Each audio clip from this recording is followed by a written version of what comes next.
Good morning student. आज हम पाठ मित्रता पढ़ेंगे जो आपकी बुक में पाठ 3 मित्रता शीर्षक से दिया गया है, जिसके लेखक आचार्य श्री रामचंद्र शुक्ल जी हैं। आपको मैंने बताया था, इसके पहले बता चुकी हूँ कि गद्य की कई विधाएं होती हैं, यानी प्रकार। ठीक है, कहानी, नाटक, उपन्यास, एकांकी, संस्मरण, रिपोर्टाज या इत्यादि। उसी में निबंध भी एक गद्य की विधा है और यही विधा यानी कि प्रकार इस पाठ में मित्रता शीर्षक के नाम से आपको पढ़ा दिया गया है, समझाया जा रहा है, जिसे आप पढ़ेंगे। ठीक है, आज मैं आपको वही पढ़ाने जा रही हूँ। आप इसको ध्यान से समझिए, क्योंकि मित्रता पाठ एक ऐसा शीर्षक है जिसके अंतर्गत आपको अच्छे और बुरे मित्रों को कैसे बनाना चाहिए, क्या पहचान होती है, इन्हीं चीज़ों को समझाया गया है। ठीक है, मित्रता मनुष्य के जीवन की आवश्यकता है और मित्र बनाना मनुष्य की सहज प्रवृत्ति भी है, यानी आदत है। ठीक है, मनुष्य के जीवन में मित्रता जरूरी है, मित्र होना भी जरूरी है, क्योंकि बिना मित्र के मनुष्य अपने दुख और सुख, अपने मन की बातों को किसी से बता नहीं सकता। हर मनुष्य के मन में बहुत सारी बातें आती हैं, तो बहुत सी बातें ऐसे होती हैं कि लोग अपने मित्रों से शेयर करते हैं।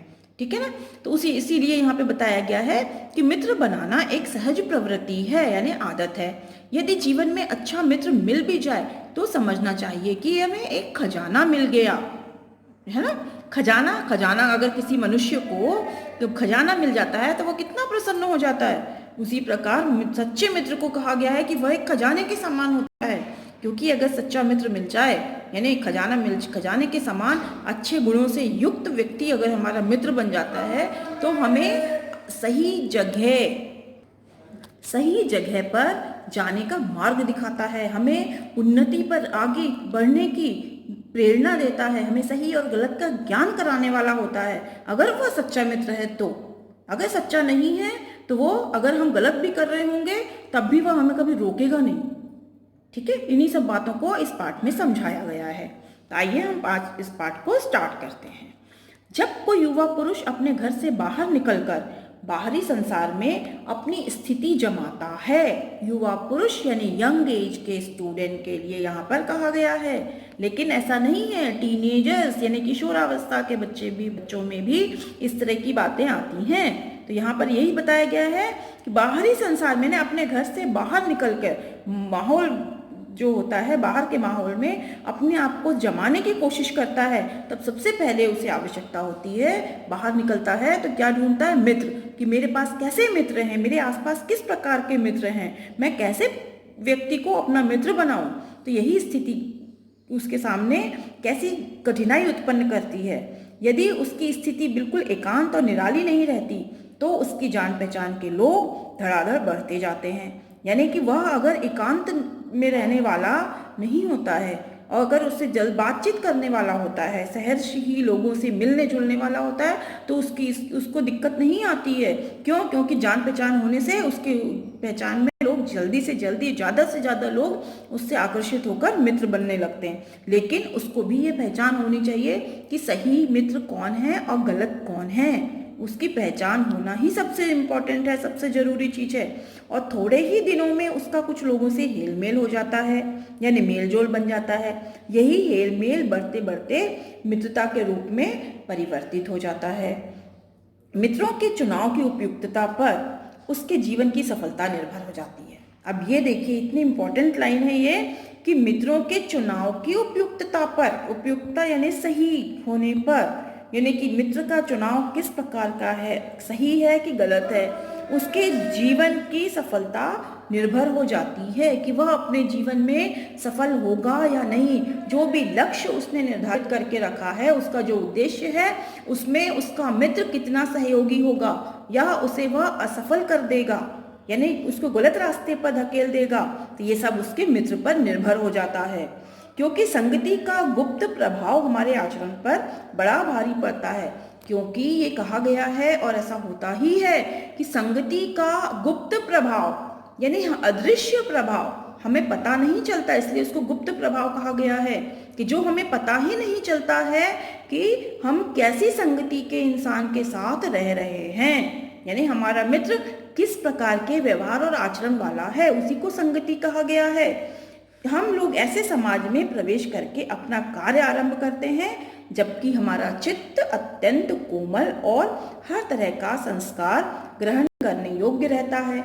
मतलब कि हम ऐसे समाज में प्रवेश करते हैं, यानी इस उम्र में, कब, यंग एज में, युवावस्था में हम ऐसे समाज में प्रवेश करते हैं जब उन बच्चों का मन अत्यंत कोमल होता है। मतलब कोमल यानी किसी भी दिशा में भटक जाने वाला, चले जाने वाला, और किसी भी प्रकार की आदतों को यानी संस्कार को ग्रहण करने योग्य। यानी अगर अच्छी आदतें उनमें डाली जाएंगी, उन्हें दिखाई जाएंगी, उनके आसपास अच्छा माहौल रखा जाएगा तो वो अच्छे संस्कार ग्रहण करेंगे। हम लोग, इसीलिए कहा गया है कि हम लोग ऐसे समाज में प्रवेश करके अपना कार्य आरंभ करते हैं जबकि हमारा चित्त कोमल और हर तरह के संस्कार को ग्रहण करने योग्य रहता है। हमारे भाव अपरिमार्जित और हमारी प्रवृत्ति अपरिपक्व रहती है। अपरिमार्जित यानी अपवित्र, ठीक है। अब यहाँ पर अपवित्र का मतलब होता है अस्वच्छ, यानी बुरी भी हो सकती है। कि भाव, अगर हम गलत रास्ते पे गलत लोगों के बीच में अगर हम चले गए तो हमारे भाव भी अपवित्र और अस्वच्छ यानी गंदगी से भरे हुए हो जाएंगे। और हमारी प्रवृत्ति उस समय कैसी होती है? अपरिपक्व। अपरिपक्व का अर्थ है अनमेच्योर्ड, ना समझने योग्य। इसलिए कहा गया है कि हम लोग मतलब युवावस्था में बच्चे, ठीक है ना, कच्ची मिट्टी की मूर्ति के समान रहते हैं। जिसे जिस रूप में चाहे उसे उस रूप में ढालें, चाहे राक्षस बनाए चाहे देवता, अर्थात गीली मिट्टी के समान। यानी मिट्टी जब गीली होती है तो उसे हम जिस भी रूप का आकार देंगे, जैसा भी रूप चाहे ढाल देंगे, वह मूर्ति उस तरह की बन जाएगी। अगर वही मिट्टी सूख जाती है और अगर उसे हम दूसरा आकार देने की कोशिश करते हैं तो वो मूर्ति टूट जाती है। उसी प्रकार यहाँ पर समझाया गया है कि जो युवावस्था के बच्चे होते हैं, किशोरावस्था के बच्चे होते हैं, इस उम्र में उनको हम अच्छी आदतें, अच्छा माहौल, अच्छा वातावरण अगर दें और अगर हमारा मित्र भी अच्छा हो जो हमें सही बातें बताए, ठीक है, हमें हमेशा उत्साहित करे आगे बढ़ने के लिए, तो क्या होगा? एक अच्छी मूर्ति का निर्माण होगा। यानी वह बच्चा, वह इंसान एक अच्छा इंसान बन जाएगा। लेकिन वही दोस्त अगर हमें गलत वातावरण में ले जाए और आसपास का वातावरण भी गलत हो और लोग भी हमें गलत ही मिलते जाएंगे तो वह क्या होगा? बुरी आदतों से मिश्रित हो जाएगा, उसका स्वभाव गलत हेल मेल में चला जाएगा और उसके अंदर बुरी आदतें घर कर जाएंगी।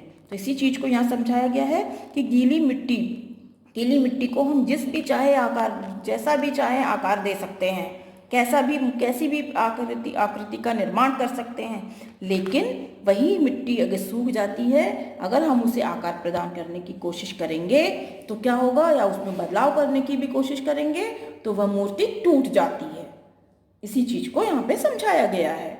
तो इससे क्या है, हमें ज्ञान लेने की आवश्यकता है, समझने की आवश्यकता है कि हम समाज में अगर जाते हैं, लोगों के बीच जाते हैं, तो हमें किस प्रकार के दोस्त ढूंढने चाहिए, कैसे लड़कों को, कैसी लड़कियों को अपना मित्र बनाना चाहिए। इन्हीं बातों को अभी आगे और समझाया गया है। देखिए, ऐसे लोगों का साथ करना हमारे लिए बुरा है जो हमसे अधिक दृढ़ संकल्प के हैं। मतलब कि जो बिल्कुल दृढ़ निश्चय करके रखते हैं, जो अगर उनके दिमाग में गलत विचार है तो वह उस गलत विचारों को ही दृढ़ता के साथ जमा कर रखे रहते हैं। इसलिए क्योंकि हमें उनकी हर बात का विरोध के मान लेनी पड़ती है, यानी उनकी हर बात बिना विरोध के माननी पड़ती है। हम उनकी गलत बातों का भी विरोध नहीं कर पाते, ऐसे मित्र भी हो जाते हैं, इसलिए उनको नुकसानदायक बताया गया है। पर ऐसे लोगों का साथ करना भी बुरा है जो हमारी ही बात को ऊपर रखते हैं। इसलिए उन्होंने क्या कहा है कि लेकिन ऐसे लोगों का साथ करना भी, ऐसे व्यक्तियों को, ऐसे लड़कों को दोस्त बनाना भी बुरा है जो हमारी बात को ही हमेशा आगे लाकर रखते हैं। क्योंकि अगर हमसे कुछ गलत हो रहा है या कुछ हमारे दिमाग में कुछ गलत विचार आ गया है तो अगर हम उसको करने की कोशिश करने लगते हैं, क्योंकि हम अनजान हैं, ठीक है ना। और अनजाने भी अगर हम करने की कोशिश करने लगते हैं और उस व्यक्ति को अगर समझ है कि हाँ हमसे कुछ बुरा हो रहा है या हम गलत मार्ग पर जा रहे हैं, तो भी वह हमें नहीं रोकता, तो ऐसा व्यक्ति और अधिक बुरा होता है, क्योंकि ऐसा व्यक्ति क्या करता है, हमें अवनति के गर्त में ढकेल देता है।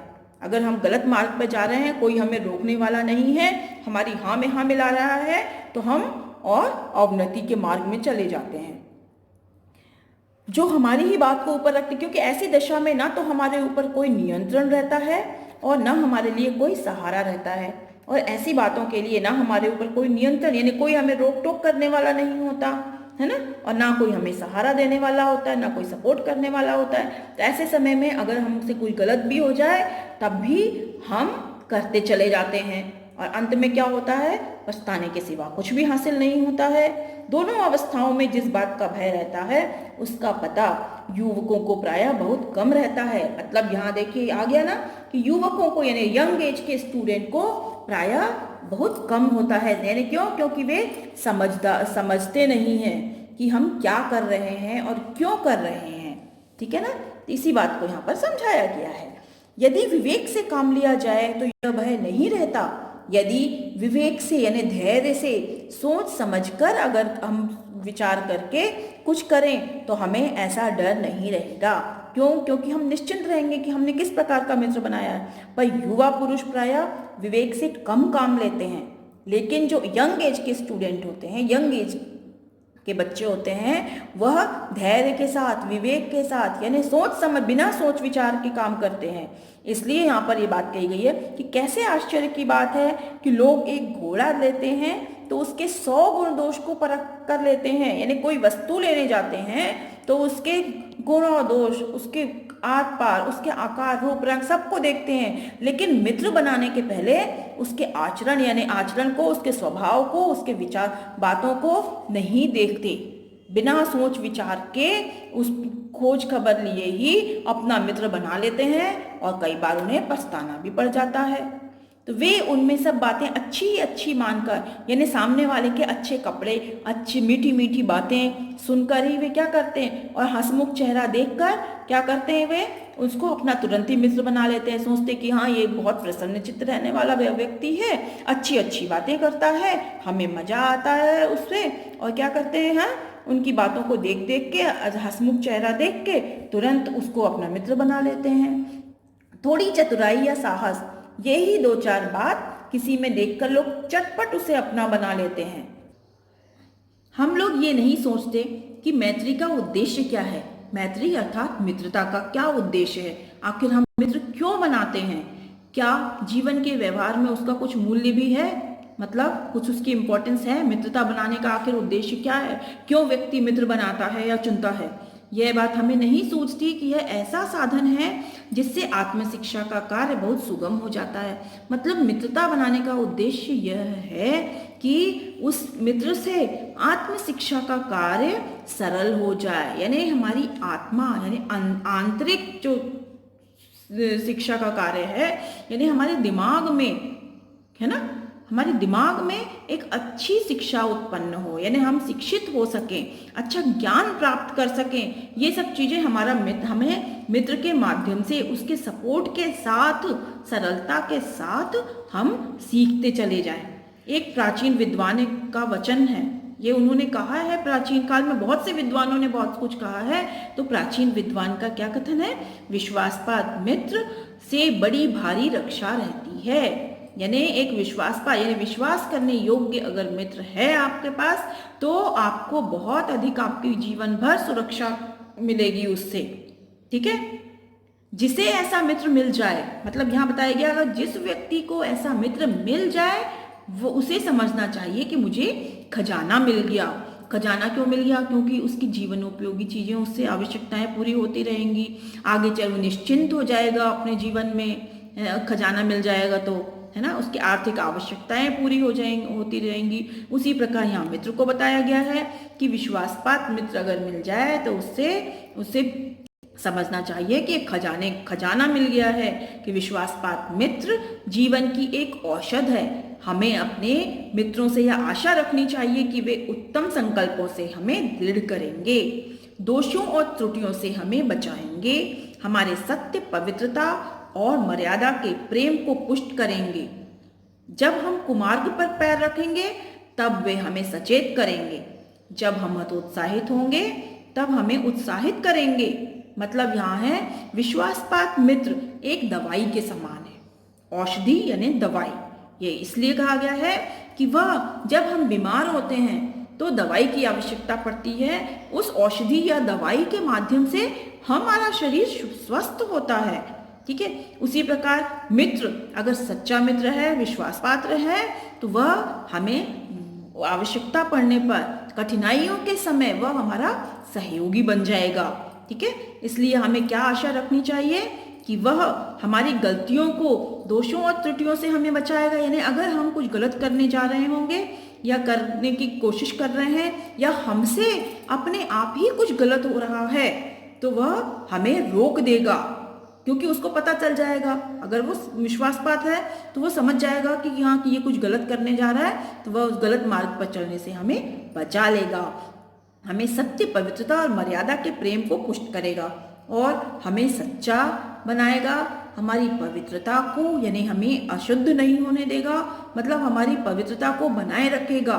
विचारों की पवित्रता को, शारीरिक पवित्रता भी और विचारों की पवित्रता यानी हमारी दिमाग में बुराइयों को नहीं आने देगा।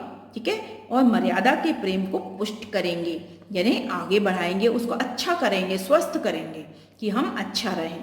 ठीक है, जब हम कुमार्ग पर पैर रखेंगे यानी बुरे मार्ग पर अगर हम चलने की कोशिश भी करेंगे या किसी और के कहने से हम गलत आदतें पकड़ लेंगे तो वह हमें चौकन्ना कर देगा, सचेत कर देगा यानी चौकन्ना कर देगा, तुरंत अलर्ट कर देगा हमें कि नहीं अब आप गलत कुछ करने जा रहे हो, यानी ये काम गलत है इसलिए तुम मत करो। इस तरीके से जब हम हतोत्साहित होंगे तब हमें उत्साहित करेगा। हतोत्साहित होंगे यानी हमारे अंदर किसी काम को करने का उत्साह कम हो जाएगा तो वह क्या करेगा, हमें उत्साहित करेगा यानी कि हमें एनर्जी देगा, पॉजिटिव एनर्जी देगा हमें। ठीक है, जिससे कि हम आगे का काम अपना अच्छा कर सकें। तो सारांश यह है कि हमें उत्तमता पूर्वक जीवन निर्वाह करने में हर तरह से सहायता देंगे। सच्ची मित्रता में क्या क्या गुण होने चाहिए, अब इस पर ध्यान दीजिए। सच्ची मित्रता में उत्तम वैद्य की सी निपुणता और परख होती है। उत्तम वैद्य की सी निपुणता, वैद्य के समान निपुण, एक अच्छे डॉक्टर के समान। वैद्य क्यों कौन होते हैं, आयुर्वेदिक इलाज करने वाले जो डॉक्टर होते हैं उनको वैद्य कहा जाता है। ठीक है, और अंग्रेजी इलाज करने वाले, एलोपैथिक इलाज करने वालों को हम इंग्लिश में डॉक्टर कहते हैं और आयुर्वेदिक इलाज करने वालों को वैद्य कहा जाता है। इसलिए यहाँ पर उन्होंने वैद्य शब्द दिया है। तो जरूरी नहीं है कि हम वैद्य ही समझ के चलते रहें, हम इसको डॉक्टर के रूप में भी ले सकते हैं, लेते हैं। ठीक है, तो एक अच्छा डॉक्टर जिस प्रकार एक अच्छा वैद्य, उसमें निपुणता होनी चाहिए, वह यानी अपने कार्य में कुशल होना, निपुण होना यानी कुशल होना, यानी वह कुशल है अपने कार्य में, किसी व्यक्ति के इलाज को करने में वह अत्यंत कुशल है।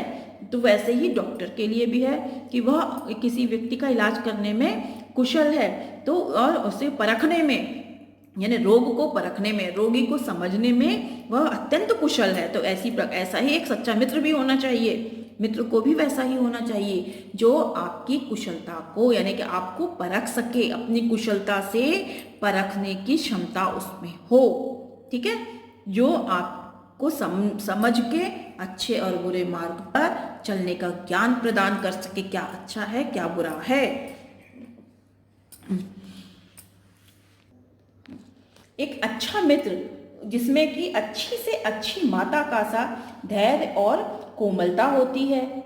माता के समान धैर्य यानी विवेक रखना, बहुत पेशेंस रखना, धैर्य यानी पेशेंस रखना और कोमलता यानी नम्र होना। जिस प्रकार माता में धैर्य यानी पेशेंस होता है और नम्र होती है, उसी प्रकार एक सच्चे मित्र को भी होना चाहिए। क्योंकि सच्चा मित्र यानी कि एक मित्र में अगर विवेक नहीं होगा यानी धैर्य पूर्वक तुम्हारी बातों को सुनकर समझने की कुशलता नहीं होगी और वो नम्र नहीं होगा, हमेशा तुम्हें जल्दबाजी में ही बातचीत करेगा और कठोरता पूर्वक व्यवहार करेगा, तो ऐसा मित्र भी सच्चा मित्र नहीं कहलाएगा। ठीक है, तो ऐसी ही मित्रता करने का प्रयत्न प्रत्येक व्यक्ति को करना चाहिए। इसलिए क्योंकि ऐसा मित्र ही हमें जीवन में आगे बढ़ने में सहयोग प्रदान करता है। आज हम इतना ही पढ़ेंगे। अब आगे का अगले वीडियो में देखेंगे।